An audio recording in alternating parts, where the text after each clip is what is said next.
And here we have our video for the Q&As for our managerial economics class. This one is for Chapter 4, and it pertains to Q&A 4.3.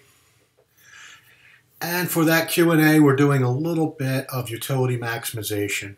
So here we have an individual, Nate. He has a utility function over raspberry jelly J and peanut butter N, which is U is equal to J times N.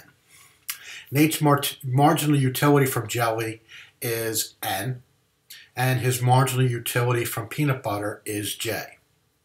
So you are given the marginal utilities. You don't need to calculate the marginal utilities from the utility function. The raspberry jelly Nate buys is $5 per jar, and peanut butter is $10 per jar.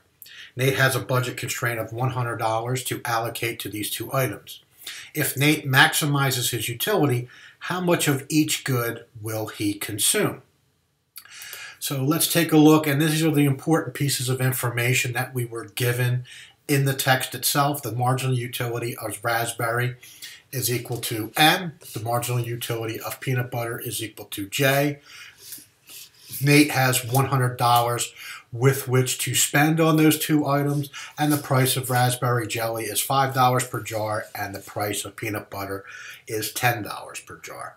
So given this information here, how much Nate has to spend and the prices of those two items, we can come up with our budget constraint, and that is the budget constraint. This will tell us all the combinations of raspberry jelly and peanut butter that Nate can purchase given the fact that he has $100 and the prices of the two commodities given as such. So $5 for raspberry jelly and $10 for peanut butter.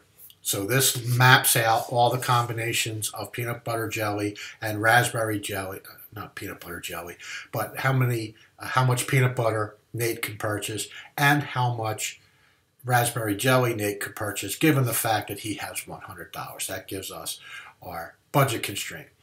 Now we have to use our utility maximizing condition, and there is our utility maximizing condition. It is the marginal utility of an item divided by the price of that item is equal to the marginal utility of another item over the price of that item.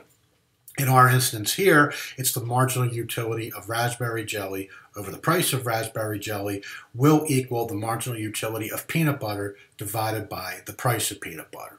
So we are given this information in the text. We are given the marginal utility of raspberry jelly, the marginal utility of peanut butter. We know the prices of the two commodities. So we can insert that information into that utility maximizing condition, which gives us N over $5 equals J over $10.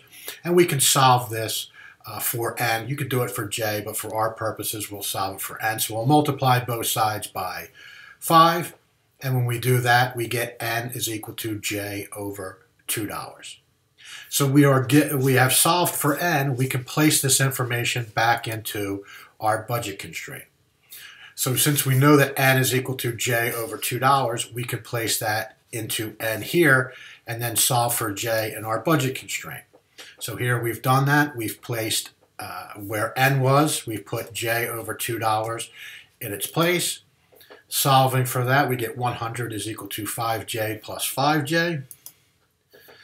So we have 100 is equal to 10J. That solving for J gives us 10.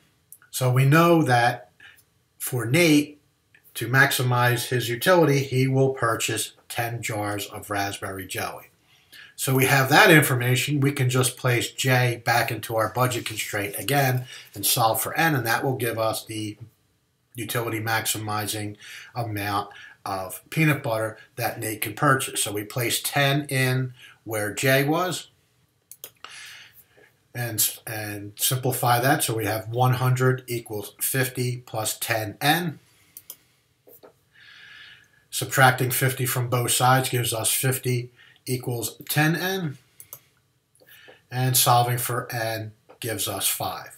So for Nate, given the fact that his utility function was that utility is equal to N times J, or J times N, and that he has $100 to spend, and that the price of raspberry jelly is $5, and the price of peanut butter is $10.